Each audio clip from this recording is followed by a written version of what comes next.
Well, today's turned into a bit of an interesting one. I've got the neighbours' cows come up for a visit. Let's go, darling. Come on.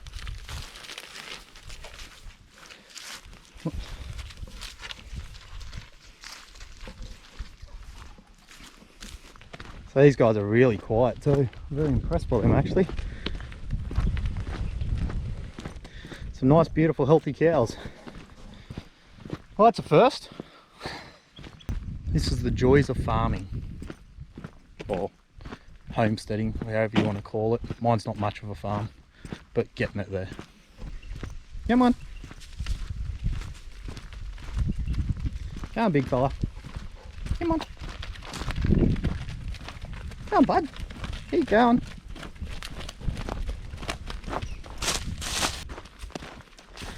This is my fault. I didn't close my gate. Always close the gate. Come on, darling.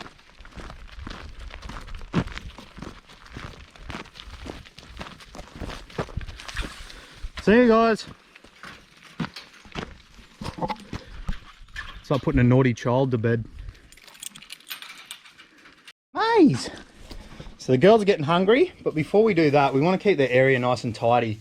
As you can see, when the girls move, like Maize, he's headbutting me, there's a lot of cow poo on the ground. It's a little bit smelly. We try not to keep it smelly at all. The whole idea of this deep bedding system, or a carbon diaper as Joel Saladin and blokes at Justin Rhodes on YouTube call it, is to keep the place clean. You just put more and more wood chips on it, and then what happens is the manure, which is the nitrogen, will break down, and then it will give you more and more compost. So as you can see here, we're just got hay down at the moment, just cheap grassy hay, and then Peach is coming in for cuddles. Hey? Good girl. So we'll put wood chips down now, and that will clean this area up. It will kill the smell, and then when these girls are about 4 weeks time out of here, 4 to 6 weeks time, big enough to go out in the pasture, we'll have we'll have to come in, clean it out. Millie's trying to lick the camera. Yeah, we'll come in, clean it out, put it in a pile, and then it will break down over the next sort of 6 months. So I'm gonna have to kick all you girls out because I'm bringing in a wheelbarrow.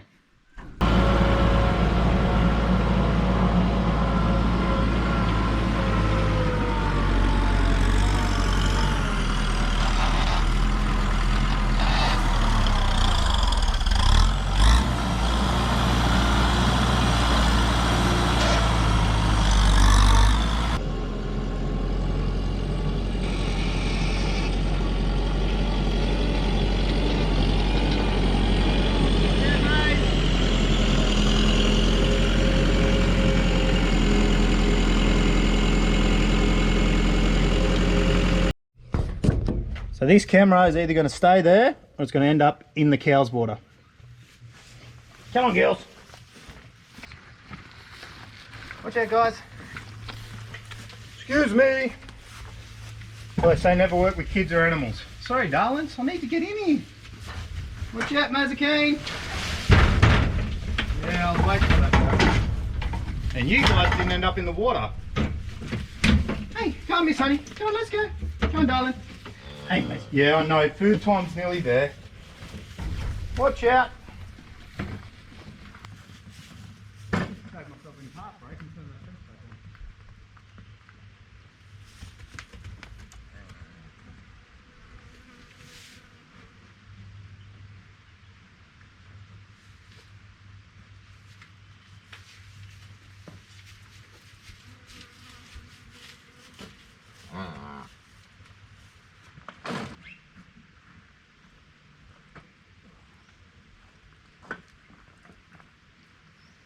Watch out, darling.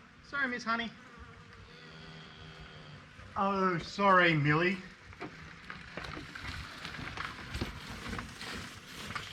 You girls are getting up here. I'm making your place not smell. Be happy. Hello, Maize. You're always happy. Maize is always pretty much happy.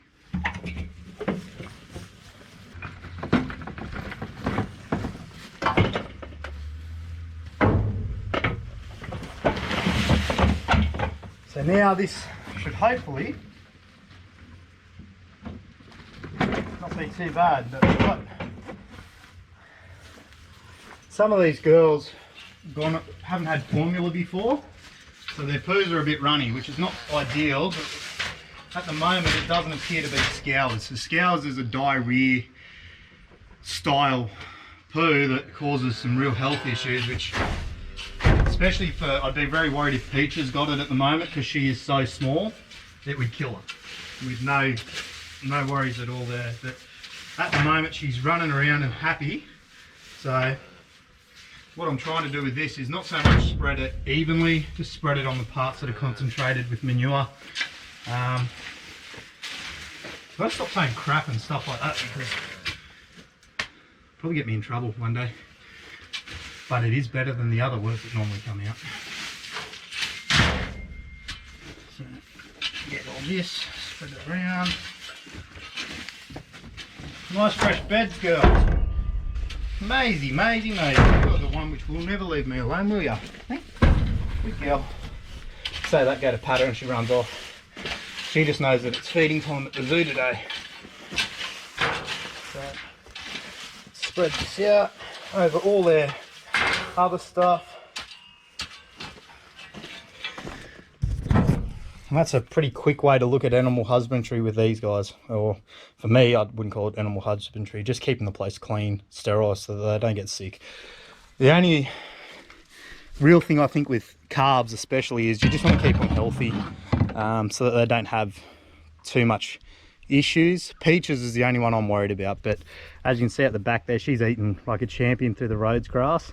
She's up and active, more so than normal. These girls here are they're great. They've been bulletproof so far. Maisie's Maisie. She's been probably she is my favourite cow. She's great. And Peaches is not far off it either, are you, darling? I think she's always happy. Anyone wondering about, excuse the mess of my bench. First thing, excuse the mess of the bench. Shannon, my beautiful wife, forgive me, I'll eventually clean it. Probably not today, but eventually. Just stick with it. So, making up milk for these cows. These cows have only just come onto formula, so some of the girls have got a very sensitive stomach to it. Maisie and Peaches Maisie's doing fine. I'm not worried about her. Peaches is very small and she doesn't seem to be putting the weight on as much. And I do worry about her stomach playing up a bit. She's more active in the last 2 days than what she has been. Her poos aren't too bad, so there's no real scours risk there at the present time. But to be safe with it, what I do throw in with every single feed is a bit of apple cider vinegar. That's really hard to say when you try and run. So they're having 750 grams of milk replacer, a couple of capfuls of apple cider vinegar in 3 litres of water each. So that's their feeding. Then we just give them lots of hay. They've got lots of road grass, lots of oat and barley hay at the present time. That's what they say at the feedlot to give them at the produce store. So we're going to keep mixing all these up, get that done, and then we'll go out and feed them. But pretty much you just buy the bags of milk replacer at your local produce store. They're magnificent for advice. They tell you everything you need to know. And if you have any other issues, like Neighbours help. They've helped us a lot. They've done a lot more than us.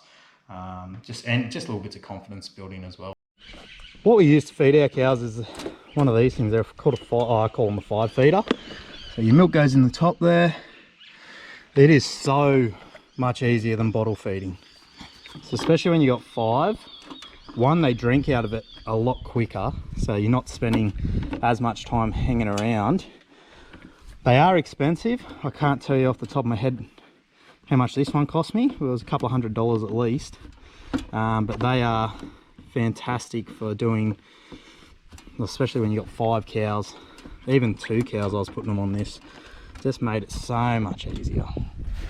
All right, girls, everyone on, get on Peaches quick before the bullies get you. You might need to slide one down, Peaches. That stopped it. I didn't tighten it up enough. Probably see my ass crack. But yeah, I didn't tighten it up enough so that all the milk started leaking out. That was what that was. Double check they're tight before you put them out, because you don't want to lose this stuff, because it's not cheap. So on the 5 feeder, these girls here have drunk pretty much all this in about 5 minutes. So the only one still lagging behind a bit is Peaches, so she's very slow to drink.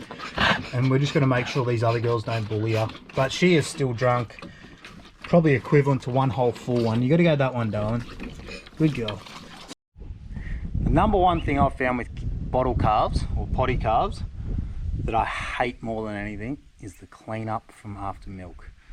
It's the most important thing, because like a baby, they've got no immune system. So you got to constantly keep on top of it and scrub everything down. It's just a real pain. And normally I'll use the kids to do it, but they're all at school today, so now I have to do it. Damn.